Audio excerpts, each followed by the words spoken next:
Welcome, friends. This is James Corbett of CorbettReport.com. Today is the 31st of March, 2014 here in Japan, and today we're joined on the line by James and JoAnne Moriarty of LibyaWarTheTruth.com.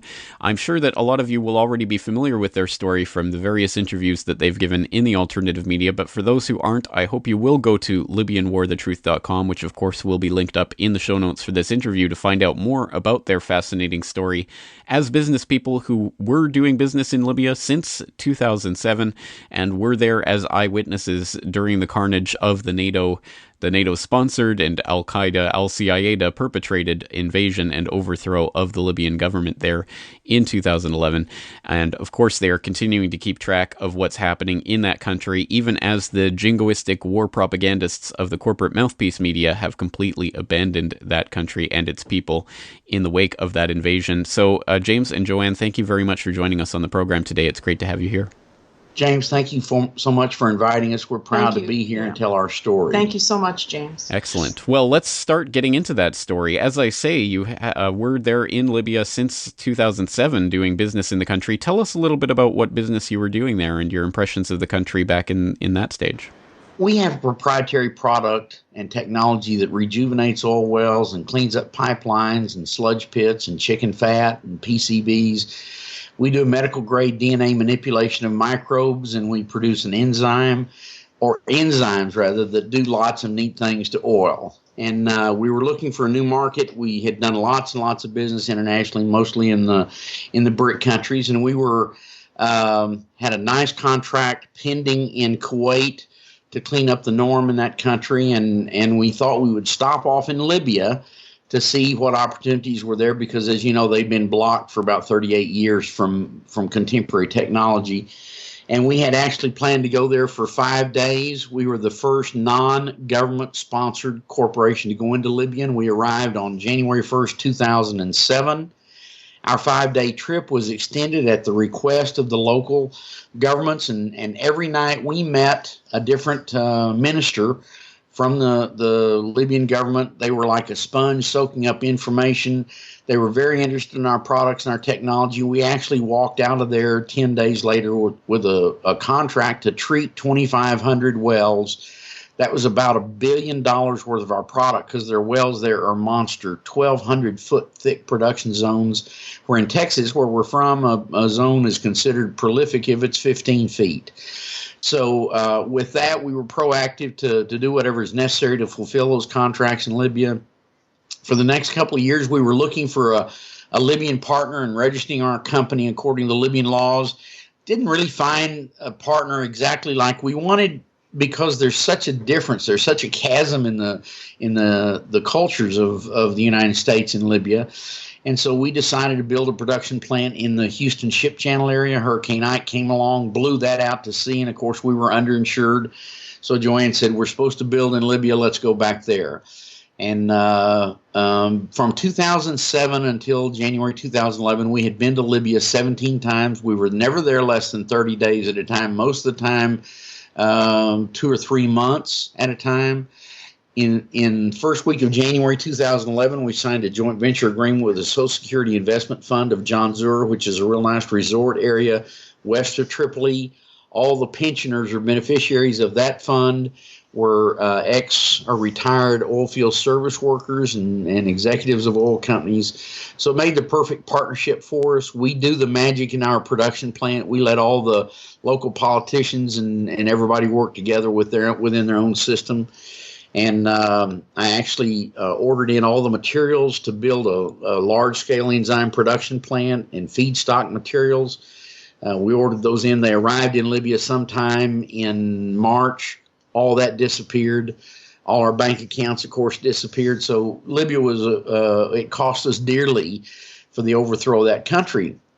But the thing I want you to know that was so atypical of what we knew going in there, I gave JoAnne a bushel basket full of headscarves to cover herself up when we were there. Found out we didn't need those at all. It was not a radical country by any stretch of the imagination. In fact, they did not like men with full beards and mustaches. They didn't trust them. They did not like the part of the Quran that was added by the Ayatollah Khomeini and would not allow that to be preached or taught in that country, and for that reason, Gaddafi had a 20-year fatwa to kill him because the radical Islamists considered him not a Muslim. But we found the country very, very open. We were allowed to go any place we wanted. We were not followed. We were not trailed. We were not beleaguered about anything. And I think probably the reason for that was we were not government sponsored. We were a private company, and they're trying to do business, legitimate business.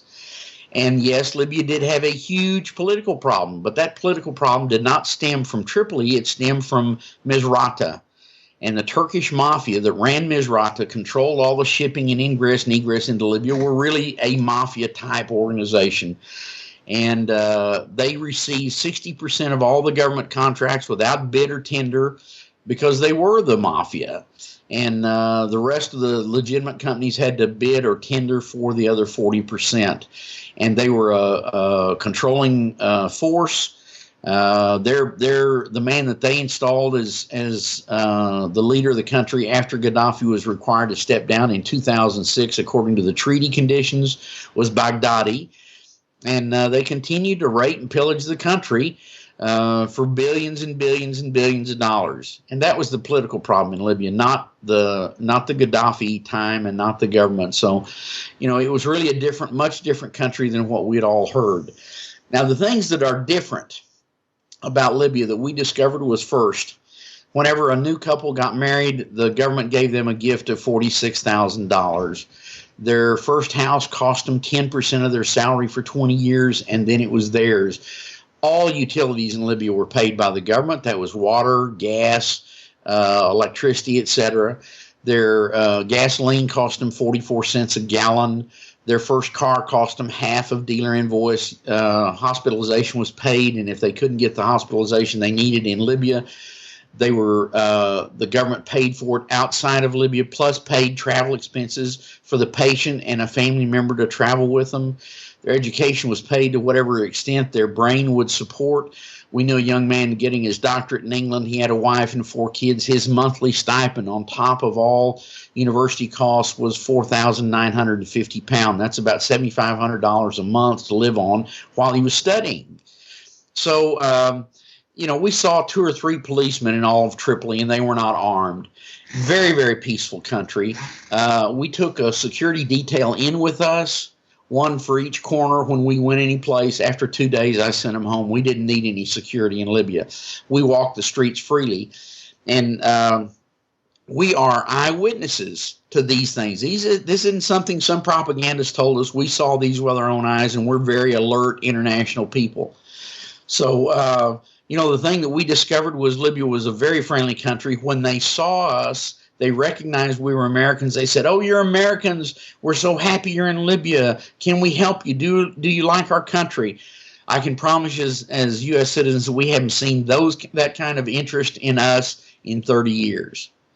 And the women were a very, very liberated group. And JoAnne will tell you about their life. The interesting thing about Libya was it was the most progressive Muslim country in the world. Gaddafi did not even like the headscarves, and he emancipated women in the 1970s. You saw women in government. You saw them as doctors, as teachers, as they were in the military. They did anything they wanted in that country. It was really an open country, and one of the reasons Libya was such a strong internal country, not only because of the tribal system, but because of women. The women there are very strong. They are allowed to speak their mind. They're allowed to live their lives like they choose to live their lives.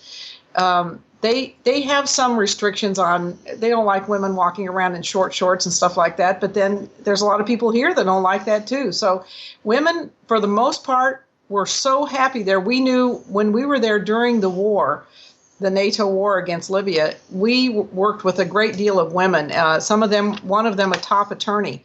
And she was putting together a file of atrocities that were committed by the mercenaries that were brought in there, the 250,000 mercenaries that were brought in there. And so we were real impressed with the women in Libya. We thought, we were surprised because that's not what we'd seen in other countries. Libya was the number 1 country in Africa. It was the 7th largest by footprint in Africa, 17th largest country in the world.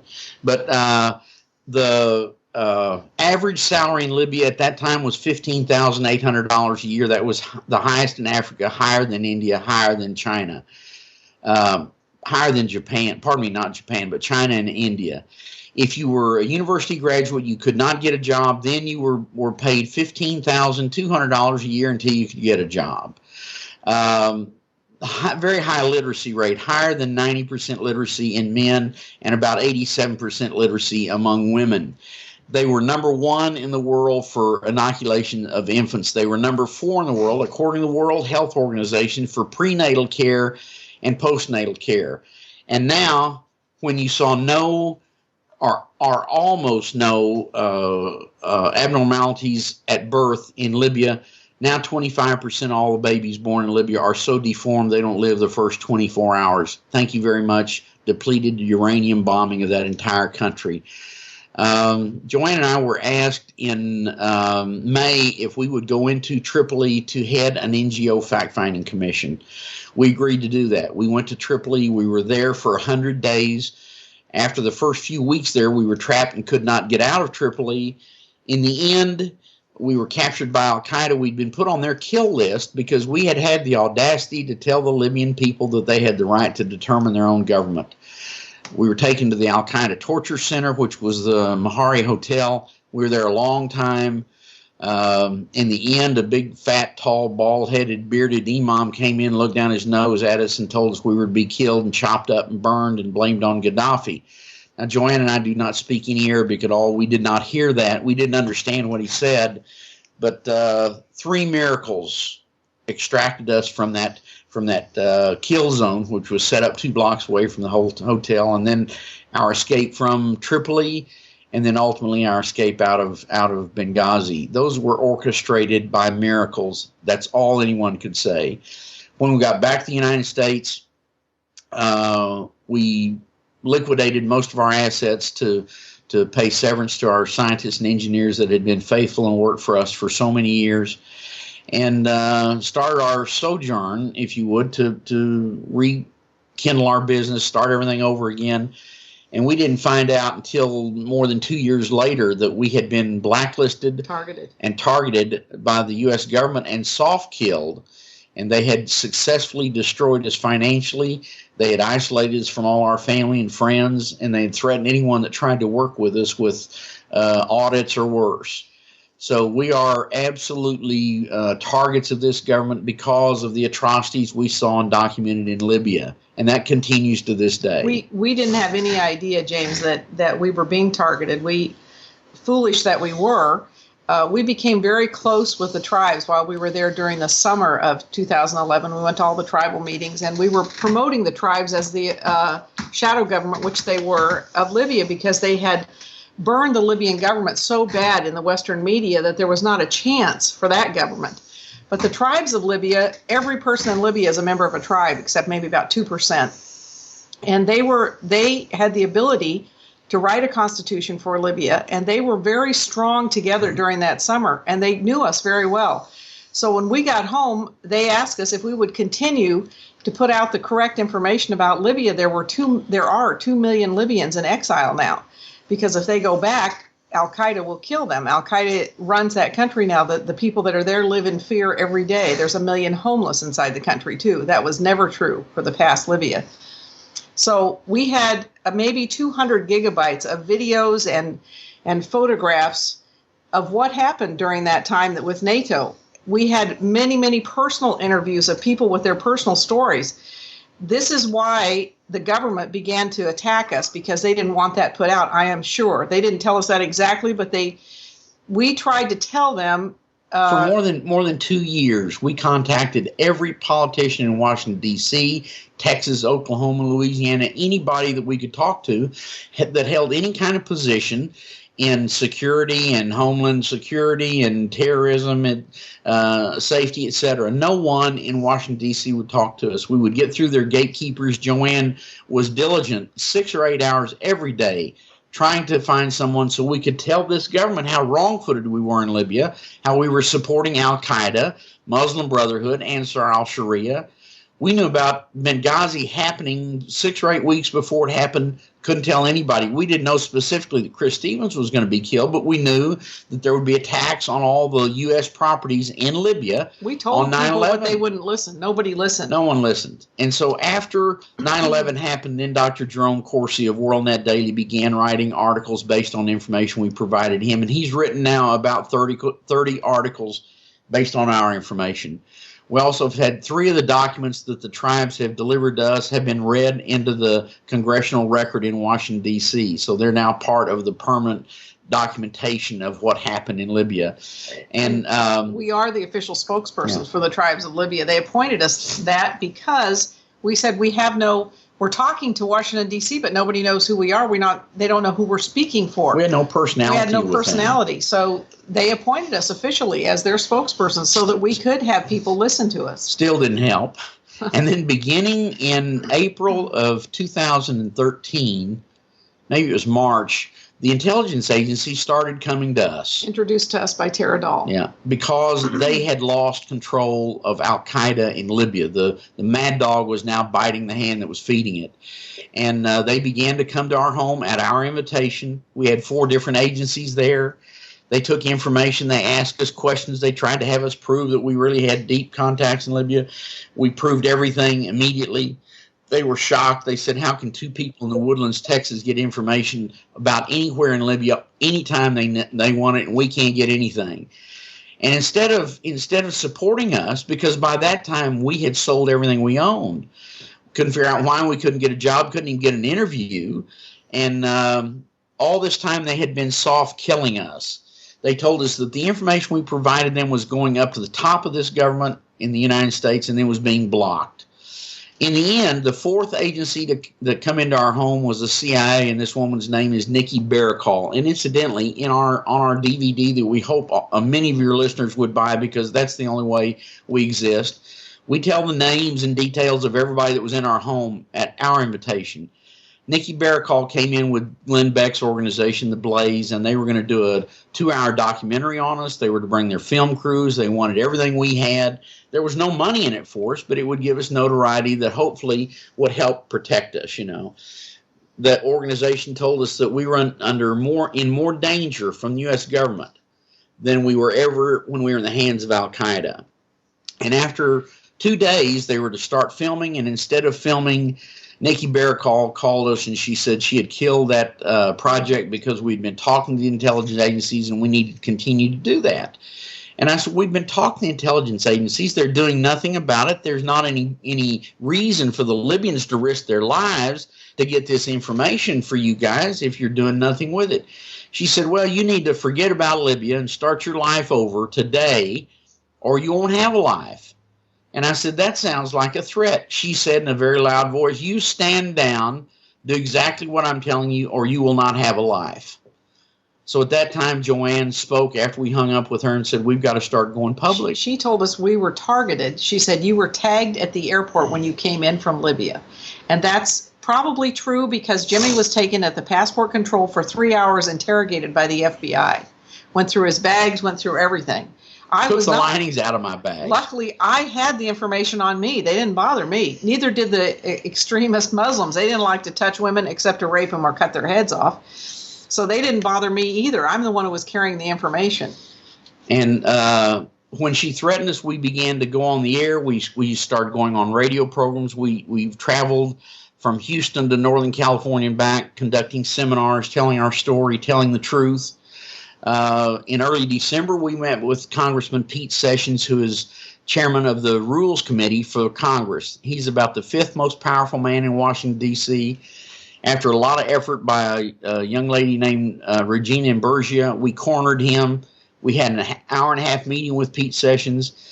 He took all our information and said he was going to go to Washington, D.C. He also spoke to He was going to go to Washington, D.C. and call on the carpet the heads of all the intelligence agencies to verify what we'd said. He did that. He called us back later and he said, I talked to the head of the Defense Intelligence Agency, which is the top rung of the ladder for the intelligence agencies in the United States. And he said that he validated everything we said about us being blacklisted, soft-killed, that they had ruined us financially, isolated us, everything. He said all that was verified completely. Plus, he said the man said that all the information. Every piece of intelligence we had provided them was 100% accurate. And Pete Sessions asked the head of the Defense Intelligence Agency, why didn't you make these two people your best friends instead of attacking them? He had no answer. Well, you tell a remarkable story, so let's back up a little. There's so much information to go over, and perhaps we'll have to spread this out over multiple interviews because I really do want to get into some of these details. But you paint a very vivid picture of the way that the country was in the run-up to this invasion, this outside-sponsored invasion. And I think it's important for people to reflect on the fact that, of course, Libya, although a highly tribalized society, as you state, had cohered under the government of Colonel Gaddafi for decades. And, of course, we're expected to believe that this all started to fall apart with some protests in Zawiya in 2009, and then, of course, in Benghazi in February of 2011. Of course, that's the official narrative of what actually happened, but can you paint for us the picture of from your understanding of what really led to this happening in February of 2011? What was it that really sparked this, and why did it take place then and there? Okay, snipers from Qatar were imported along with a couple of 100,000 mercenaries by the United States. CIA. They were trained. They were brought into Libya. They were beginning to come into Libya in January and February. When I was there from 1st of January 2011 till the 8th of February. And during that time, these bearded, hard guys were coming into Libya. The borders were open for Muslims and Arabs into Libya. And the Libyans were talking freely to me about it. They said, there are these hard guys coming in the country. We don't understand what's going on. Now, by then, Tunisia had already erupted. Egypt had already erupted. But they didn't have a fear. Was Libya. Yeah, they didn't have a fear because everybody in Libya was happy. We were there supposedly during this uprising in Janzur in 2009. Didn't happen. It was never there. There was always this small piece, 2 or 3 or 4, maybe 5% radical Islamists that were Libyans, and they were always causing a stir. But, you know, they were radicals. They were crazy. They were psychopaths. A lot of them had been in Guantanamo. There were 1,200 and something that finally had to be put in jail in Libya in the 80s or 90s. It was 97, I think. And those guys disappeared. But these are psychopathic murderers, head choppers, rapers, you know, absolutely the dregs of the world. The reason Libya was targeted, the main reason was the African Bank. Gaddafi had started a gold-backed currency for the continent of Africa. The head of it was in the Comore Islands. The paper bankers over here could not have tolerated a continental currency, gold-backed. It would have destroyed them. And that's the truth. Now, you know, all the window dressing that was produced and where the people were having an uprising didn't happen. There were so few Libyans that were unhappy that the United States brought in 250,000 paid mercenaries. And the telling tale should be that the first week of this revolution, they opened up a central bank in Benghazi, and $1 billion was deposited there that came from Saudi Arabia and dispersed out to these mercenaries to pay them to do their murderous deeds. 2,500 dinar to join, 2,500 dinar a month to continue to fight, and 1,000 dinar premium for every Libyan soldier they killed. But when this started in Benghazi, Qatar, who was one of the attack dogs for the United States, Qatar came in with snipers, and they were killing the protesters. So, in effect, they were killing their own people. Why did they do this? Same thing happened in the Ukraine. Same thing happened in Venezuela. In fact, in Venezuela, they have ballistic proof that the same sniper killed people on both sides of that activity. So this is the false flag operation. This is now called the Libyan model, where you go in and you falsify an uprising, and then you establish a protect the innocents agenda, no-fly zone, and blow the country apart, and then you put in your own government. The reasons why Libya was such a prime target is, first of all, they had $241 billion in cash and cash equivalents in the Federal Reserve. They had $150 billion in euros. They had $39 billion in cash in the country. They had 179 tons of gold, 2,000 tons of silver, many tons of other kinds of rare earths and precious metals and heavy earths. All that disappeared. So Libya was blown up effectively with its own money. And the deal about the African bank is a huge deal because the toilet paper bankers are printing toilet paper and they're trading their toilet paper for our hard assets, and they're doing it worldwide. The second thing was Gaddafi in 2006 was required to step down from power. That was part of the treaty agreement that he signed with Condoleezza Rice in 2006. Half of their military had to be eliminated. All of their offensive weapons had to be eliminated, including their nuclear enrichment. All that was done. Another treaty was signed in 2009 where another half of the military was eliminated and half of their defensive weapons were eliminated. And the only condition Libya put on that second treaty was the United States would defend Libya in the event of an attack. That was John McCain. John McCain was in there for that one. Little did they know that the United States was going to be the aggressor. So while Gaddafi was retired from government, he was a big African Union guy, and he took it upon himself to research all the broken treaties that had been committed by the Europeans and others on the African Union members. And he took all the damages that Libya had suffered because of the false accusation about Lockerbie and all those other things and their embargo for all those years. And he had brought forward a class action, if you would, lawsuit for the African Union against all the imperialist countries for their broken treaties and damages to the African Union members. That lawsuit was about $7 trillion. He had presented it to international court. It had legs, according to the attorneys. That brought France, England, Italy, Turkey, Germany, and all the other countries on board to get rid of Gaddafi. So we got the African bank, and that made the U.S. ready to kill him and put him out of business. The action against the European Union, that brought all the Europeans against him. The third thing was Lockerbie and all those atrocities were proven to have been false. And Susan Lindauer, who worked for the CIA, has suffered imprisonment over that, and she's written a book about that. So by bringing this lawsuit in world court, that brought the United States against him. Also, Gaddafi refused, along with 5 other countries, never to join AFRICOM. And the United States is bound and determined to have a war with China one day, and they want to keep China away from the natural resources of Africa and South America. So AFRICOM had to be whole, had to be completely controlled by the U.S. military. Gaddafi, South Africa, and 4 other countries said not ever. So the United States wanted to get rid of him to install AFRICOM as a 100% unit. Really, Libya was leading Africa into the 21st century, and that was Gaddafi's dream. You know, what people don't realize this, but when the old despot king, who was put in there by the British and I think the United States, by the oil companies really, in the 60s after World War II, the average salary for any Libyan was 60 dinar a year. That's about $50 a year. The Libyans never owned any land. They were just the workers on the land for the Italians or for any other country that occupied their land. When they had their bloodless coup and the old despot king ran off, and the tribes appointed Gaddafi to be the leader, the Libyan people were all given the land by Gaddafi that they were working. The first time in the history of Libya, the Libyan people got to own their own land. So the Libyan people, I never met Gaddafi, but I met him through the hearts and minds of the people that we met. We met thousands of people.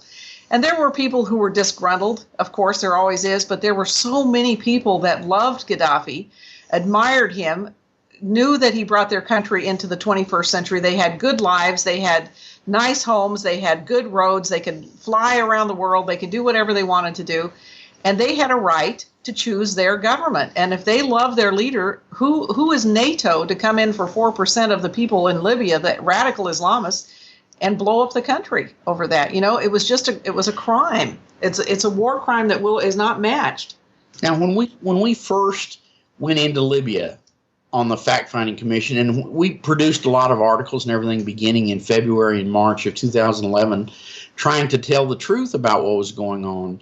And of course, our business was a consideration. We had everything we had ever owned invested in that new operation there. So we first of all went to Libya for our business. After we were there and we saw the atrocities with our own eyes, And believe me, we have supported the U.S. and our military forever. We've donated air conditioners and boots and blankets to our troops many, many, many times. Containers full of air conditioners, etc. But when we got there and we saw these atrocities, and you can't blow up hospitals and schools and power plants and water treatment plants, and you can't embargo gasoline, which was the fuel of the people, not the military. The military were all diesel-powered vehicles. So these atrocities were being committed on the people. Leaflets, they blew up homes. These are illegal acts of war. You cannot do those things. We were in a hospital where they were bombing the hospital. They bombed a little van of 12 people. They were bombing apartment buildings. And I can promise you, the weapons that the United States owns today, there is no excuse for them not hitting the target. They're so sophisticated they can drop a bomb on the license plate of a car. So how could they miss a target miles away? The other thing, they bombed every night. They bombed beginning at 1 o'clock in the morning and bombed till 6 every night in areas where there was no fighting at all. They did this to disrupt the people. The incidence of high blood pressure and diabetes and nervous disorders is up 300%. Miscarriages are up 300 or 400%. Malformed babies from depleted uranium. Libya looks like a hot spot now from all the depleted uranium cluster bombs and fuel air explosives. That's a poor man's nuclear device. Those were used on Libya. 60,000 sorties. That's more bombing raids than entire World War II combined were committed on a population of 6 million people, and more than 500,000 Libyan people have been killed. We're talking about innocents, men, women, and children. Genocide of blacks. About 30 to 35% of all the population of Libya was black. It was a colorblind country. You saw in every family, black, brown, beige, everything in between. And white, too. And white. And so the blacks were first-class citizens in Libya. They held Libyan passports. The news said, oh, these are mercenaries that Gaddafi's brought in from Africa. Not true. They were Libyan citizens. Yet probably of the 500 or maybe even 600,000 people that were killed, about 200,000 of them are black. And there are 128 mass graves in Libya today full of black bodies that nobody has counted, nobody's documented them, nobody wants to know about it. They've raised 5 towns that were all mostly black. They've raised those, and the Al-Qaeda has taken over those towns. The militias that roam all over Libya now, they have no security, no police. They just take whatever they want. So they have raised 5 towns that were African, were black people. It's a horrible. The blacks were very productive agricultural entities. They produced chickens and food and everything in dairy products. Yes. Very, very productive. In fact, most of Libya were receiving their homegrown foods from the black tribes in Libya. And the first week of this phony revolution had Al-Qaeda standing up on international news saying they were going to eliminate these black mercenaries, they were going to cleanse Libya of the blacks. These are the people that John McCain went over and put his arms around and said, these are my heroes. Anytime you see him hugging somebody, it's Al-Qaeda or Ansar al-Sharia or Muslim Brotherhood. Well, speaking exactly on that topic, I mean, the scale and scope of what went on in Libya is still something that's just mind-boggling and very difficult for us to wrap our heads around. But it is, of course, documentable to those very shadowy al-Qaeda figures that you're talking about. Perhaps most notably among them, people like Abdul Hakim Belhaj. Perhaps you can tell us the story of people like that and how they came to not only get renditioned and supposedly tortured by the intelligence agencies, but then magically become those intelligence agencies' best assets in the country. Yeah, exactly. Belhaj, was at Guantanamo. Belhaj is a well-spoken guy, and he was picked by the CIA to be the head of security for the rebels. So he was flown in there along with a number of other people that worked for the CIA, like McGrief, who was put in as the first president. He was CIA for 30 years. He stole $80 million from Libya, ran off and to the United States, took the $80 million and started an anti-Gaddafi league so they couldn't ask for the money back.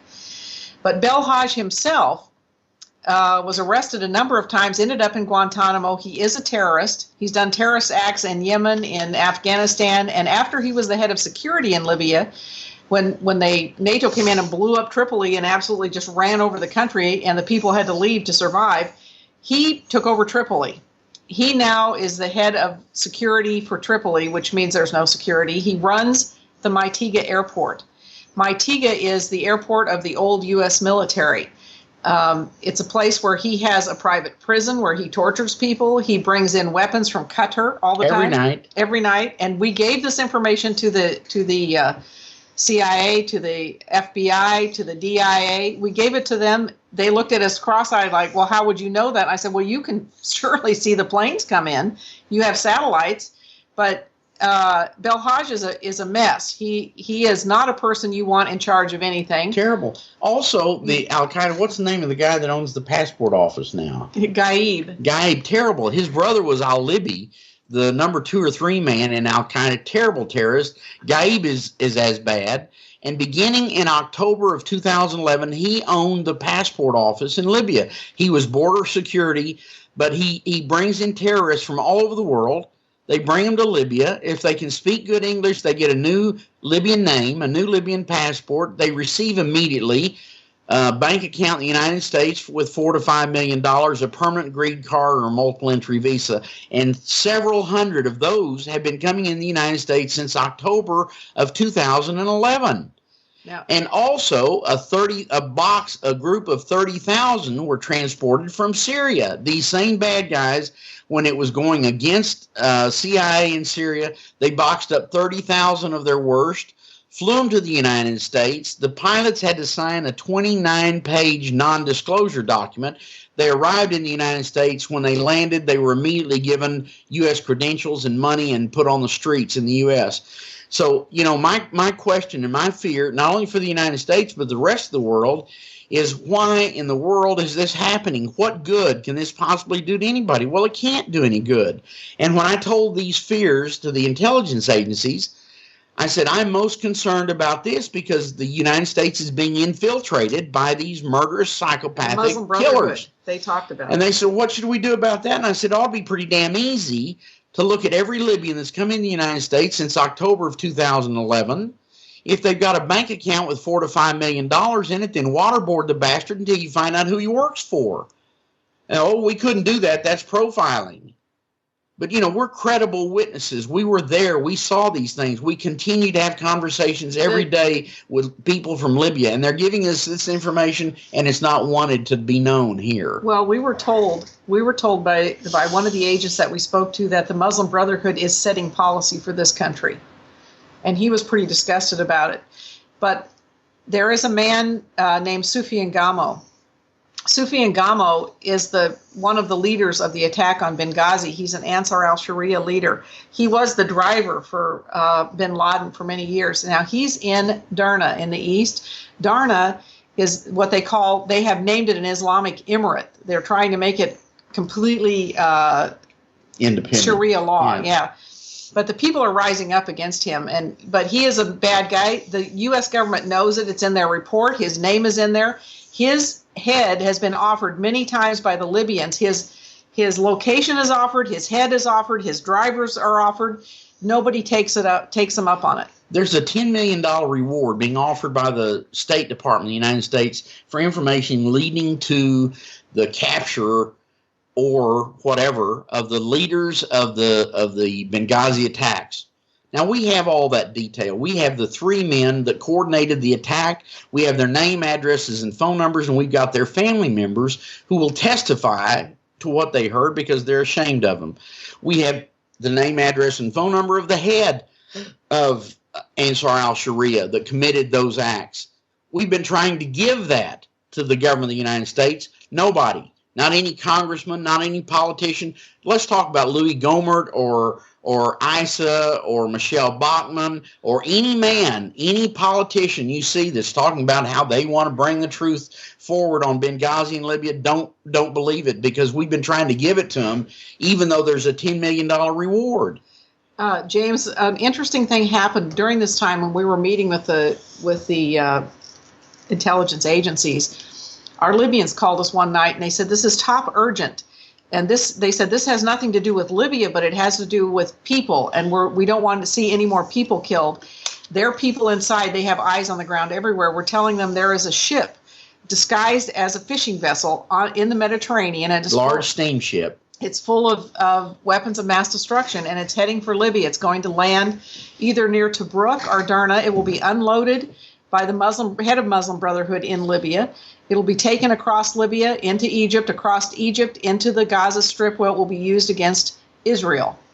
It was sent by Zawahiri, the head of Al-Qaeda, and I think at that time he was in Turkey, came from Turkey. We tried to get them to take this information that night. They said it's still on the open waters. They can get it. The one agent that I thought might be able to do anything, well, it was Saturday, so he didn't answer his phone. The other agent answered his phone, and he said, well, I was over in that area. I know some people in the Mossad, but he said, I can't pass that information. It's illegal for me to pass intelligence to Israel or to any other country. And I said, well, I can pass it. It's my information. Give me the guy's number. So as Jimmy JoAnne says, beat up on him for about 15 minutes, and he finally agreed. He said, to you're call. right. That needs to be done. So he called. And 2 hours later, he called us back and he said, I got a smiley face back from the Mossad. They got the ship. And so we called our tribal leaders and I said, what's happening on the ground with the Muslim Brotherhood? He said, oh, they're all running around like chickens with their head cut off. They can't find the ship. The ship doesn't answer. They're going to send a boat out to see what happened. And that actually made the news. It was distorted, the news course. It was morphed. It said it was a ship headed to Syria, but it wasn't. It was headed to Libya.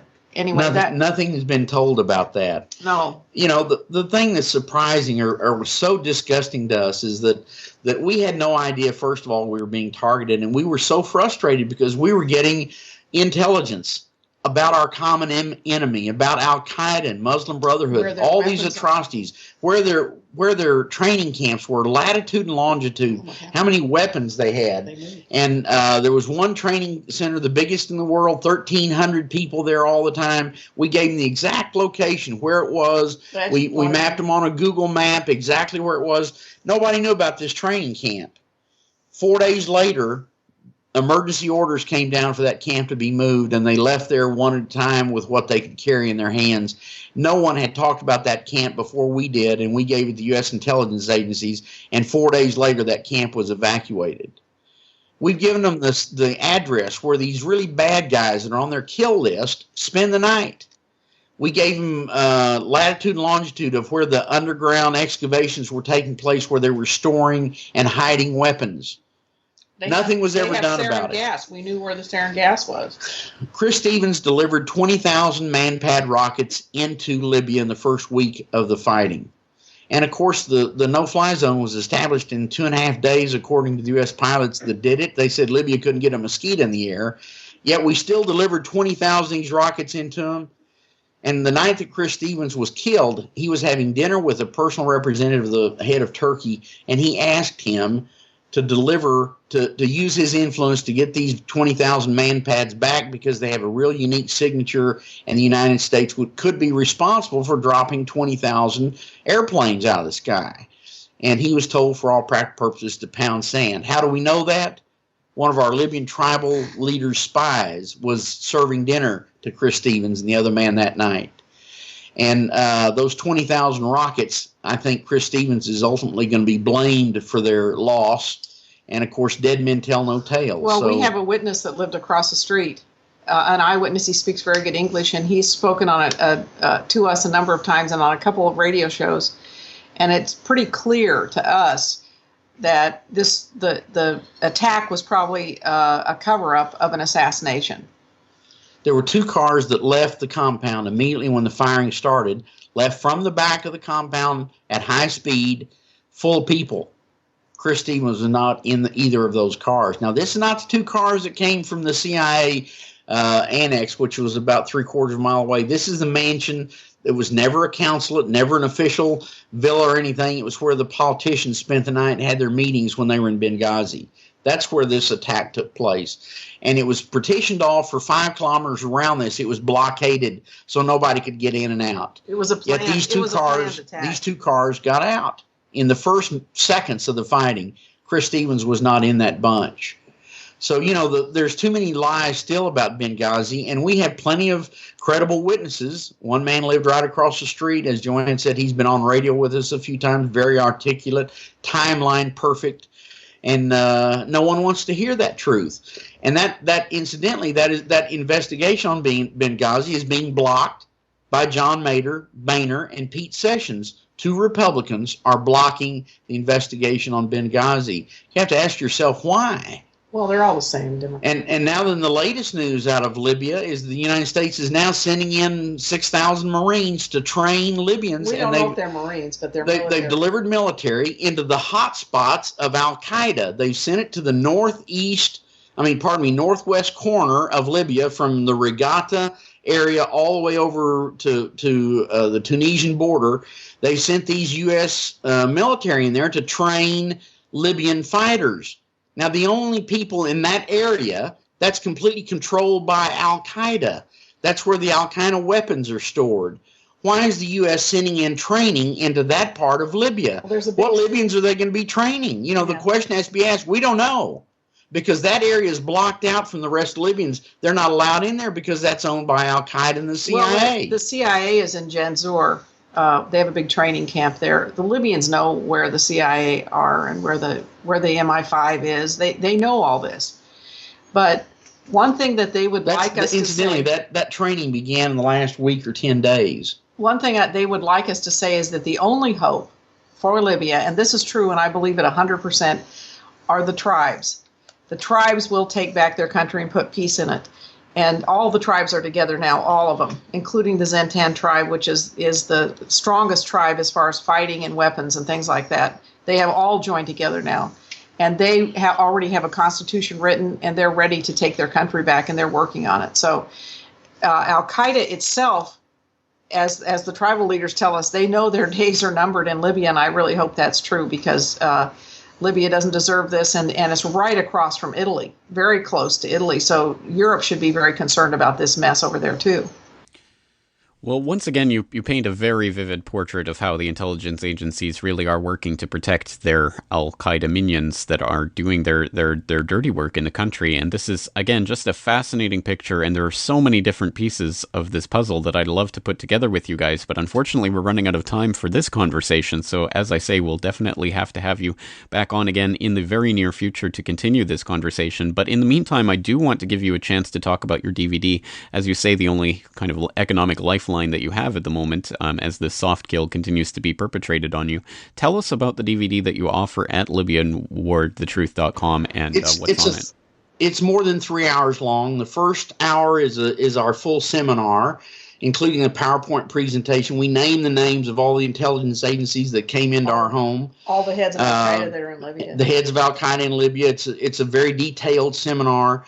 We have a long video interview that Dennis Kucinich did, where he outs the Libyan war as having been planned years in advance, and the war games conducted in 2010. There's a long video that was the product of our NGO fact-finding commission there. It's a very detailed video of how Libya was before, during, and after. There's a section of the DVD that's real hard to watch. It shows people getting murdered, getting their heads chopped off and everything. That's detailed in the timeline. Either we took those films ourselves, or we interviewed the families of the people that were getting murdered in those horrendous methods. There's a real good article from Terry Mason, who is the Voltaire Network, one of their top guys. We knew him in Libya, and he does a great article in there that we've published. And then at the end of it, there's a song that was written by one of the most popular African musicians, where they pay tribute to Gaddafi. He did a lot of first world activities in Africa. We didn't know the man, but we got to know the Libyan people. Very nice people, very, very innocent. And please buy our DVD. That's the only way we have to exist. And believe me, we are attacked. We've been threatened to be killed by the U.S. intelligence agencies 4 times. The last time was about 2 weeks ago, because they said they're upset that we're giving out their names. Let me tell you, they came into our house and threatened to kill us. They threw the first stone.